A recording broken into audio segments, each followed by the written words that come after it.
صحیح بخاری شریف کی احادیث کا خوبصورت سلسلہ آپ کی اپنی زبان میں۔ ہرقل شاہ روم نے ابو سفیان سے کہا، میں نے تم سے پوچھا تھا کہ اس رسول کے ماننے والے بڑھ رہے ہیں یا گھٹ رہے ہیں؟ تو نے جواب میں بتلایا کہ وہ بڑھ رہے ہیں۔ ٹھیک ہے، ایمان کا یہی حال رہتا ہے یہاں تک کہ وہ پورا ہو جائے۔ اور میں نے تجھ سے پوچھا تھا کہ کوئی اس کے دین میں آ کر پھر اس کو برا جان کر پھر جاتا ہے؟ تو نے کہا نہیں۔ اور ایمان کا یہی حال ہے، جب اس کی خوشی دل میں سما جاتی ہے تو پھر اس کو کوئی برا نہیں سمجھ سکتا۔ صحیح بخاری حدیث نمبر 51۔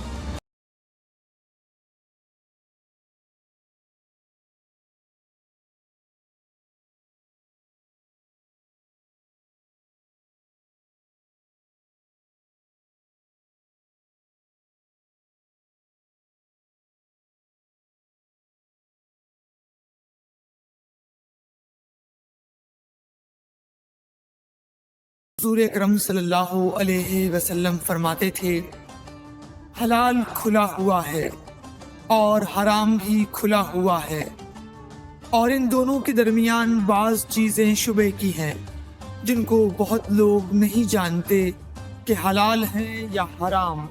پھر جو کوئی شبے کی چیزوں سے بھی بچ گیا اس نے اپنے دین اور عزت کو بچا لیا، اور جو کوئی ان شبے کی چیزوں میں پڑ گیا اس کی مثال اس چرواہے کی ہے جو شاہی محفوظ چراگاہ کے آس پاس اپنے جانوروں کو چرائے۔ وہ قریب ہے کہ کبھی اس چراگاہ کے اندر گھس جائے اور شاہی مجرم قرار پائے۔ سن لو، ہر بادشاہ کی ایک چراگاہ ہوتی ہے، اللہ کی چراگاہ اس کی زمین پر حرام چیزیں ہیں، بس ان سے بچو۔ اور سن لو، بدن میں ایک گوشت کا ٹکڑا ہے، جب وہ درست ہوگا سارا بدن درست ہوگا، اور جہاں بگڑا سارا بدن بگڑ گیا۔ سن لو، وہ ٹکڑا آدمی کا دل ہے۔ صحیح بخاری حدیث نمبر 52۔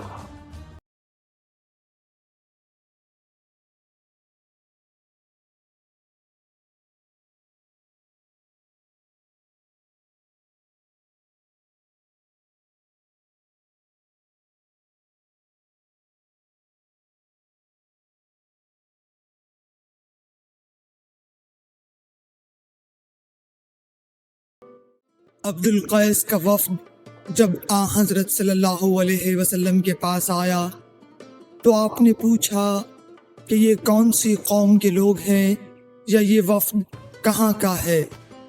انہوں نے کہا کہ ربیعہ خاندان کے لوگ ہیں۔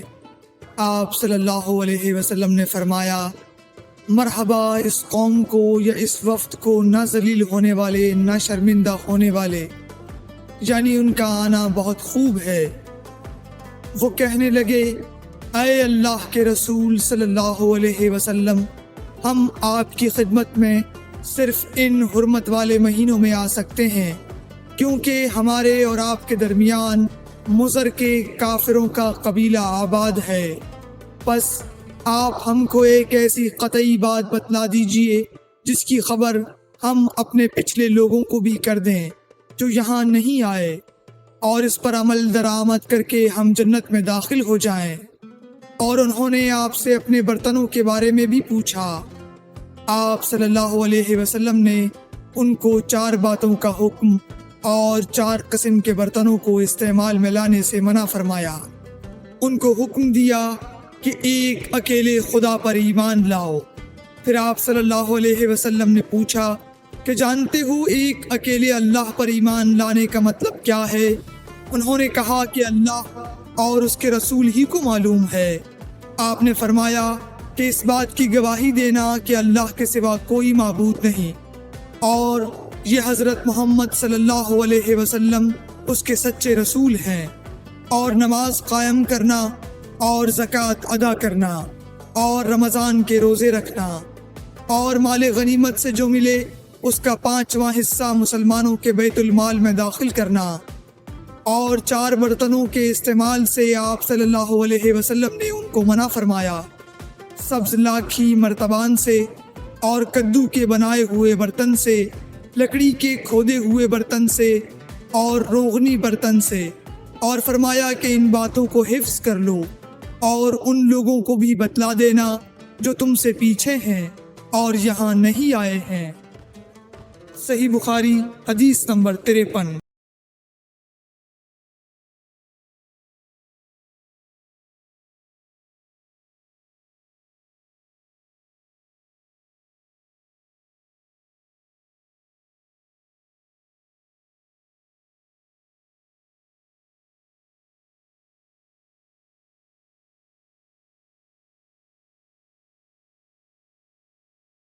حضرت صلی اللہ علیہ وسلم نے فرمایا، عمل نیت ہی سے صحیح ہوتے ہیں یا نیت ہی کے مطابق ان کو بدلہ ملتا ہے، اور ہر آدمی کو وہی ملے گا جو نیت کرے گا۔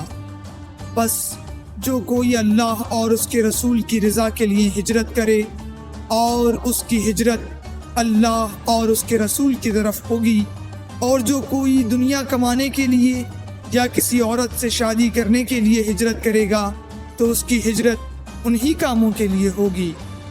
صحیح بخاری حدیث نمبر 54۔ حضرت صلی اللہ علیہ وسلم نے فرمایا، جب آدمی ثواب کی نیت سے اپنے اہل و عیال پر خرچ کرے بس وہ بھی اس کے لیے صدقہ ہے۔ صحیح بخاری حدیث نمبر 55۔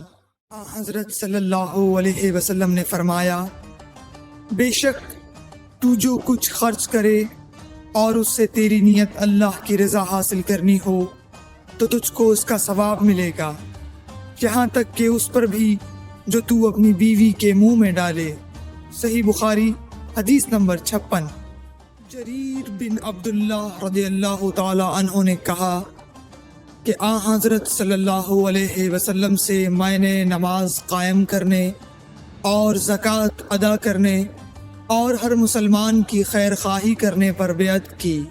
صحیح بخاری حدیث نمبر 57۔ بن مغیرہ بن شعبہ حاکم کوفہ کا انتقال ہوا تو جریر بن عبداللہ رضی اللہ تعالی عنہ خطبے کے لیے کھڑے ہوئے اور اللہ کی تعریف اور خوبی بیان کی اور کہا، تم کو اکیلے اللہ کا ڈر رکھنا چاہیے، اس کا کوئی شریک نہیں، اور تحمل اور اطمینان سے رہنا چاہیے اس وقت تک کہ کوئی دوسرا حاکم تمہارے اوپر آئے، اور وہ ابھی آنے والا ہے۔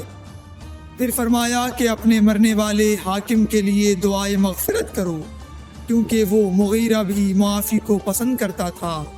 پھر کہا کہ اس کے بعد تم کو معلوم ہونا چاہیے کہ میں ایک دفعہ حضرت صلی اللہ علیہ وسلم کے پاس آیا اور میں نے عرض کیا کہ میں آپ سے اسلام پر بیعت کرتا ہوں۔ آپ نے مجھ سے ہر مسلمان کی خیر خواہی کے لیے شرط کی، بس میں نے اس شرط پر آپ سے بیعت کر لی۔ بس اس مسجد کے رب کی قسم کہ میں تمہارا خیر خواہ ہوں۔ پھر استغفار کیا اور ممبر سے اتر آئے۔ صحیح بخاری حدیث نمبر 58۔ بار حضرت صلی اللہ علیہ وسلم لوگوں میں بیٹھے ہوئے ان سے باتیں کر رہے تھے، اتنے میں ایک دیہاتی آپ کے پاس آیا اور پوچھنے لگا کہ قیامت کب آئے گی۔ آپ صلی اللہ علیہ وسلم اپنی گفتگو میں مصروف رہے۔ بعض لوگ جو مجلس میں تھے کہنے لگے، آپ صلی اللہ علیہ وسلم نے دیہاتی کی بات سنی لیکن پسند نہیں کی، اور بعض کہنے لگے کہ نہیں، بلکہ آپ نے اس کی بات سنی ہی نہیں۔ جب آپ اپنی باتیں پوری کر چکے تو میں سمجھتا ہوں کہ آپ صلی اللہ علیہ وسلم نے یوں فرمایا، وہ قیامت کے بارے میں پوچھنے والا کہاں گیا؟ اس دیہاتی نے کہا، حضور میں موجود ہوں۔ آپ نے فرمایا کہ جب امانت ایمانداری دنیا سے اٹھ جائے تو قیامت قائم ہونے کا انتظار کر۔ اس نے کہا، ایمانداری اٹھنے کا کیا مطلب ہے؟ آپ صلی اللہ علیہ وسلم نے فرمایا کہ جب حکومت کے کاروبار نالائق لوگوں کو سونپ دیے جائیں تو قیامت کا انتظار کر۔ صحیح بخاری حدیث نمبر 59۔ عبداللہ بن عمرو نے کہا کہ ایک سفر میں جو ہم نے کیا تھا، حضرت صلی اللہ علیہ وسلم ہم سے پیچھے رہ گئے، اور آپ صلی اللہ علیہ وسلم ہم سے اس وقت ملے جب عصر کی نماز کا وقت آن پہنچا تھا۔ ہم جلدی جلدی وضو کر رہے تھے، پس پاؤں کو خوب دھونے کے بدل ہم یوں ہی سد ہو رہے تھے۔ یہ حال دیکھ کر آپ صلی اللہ علیہ وسلم نے بلند آواز سے پکارا، دیکھو ایڑیوں کی خرابی دوزخ سے ہونے والی ہے۔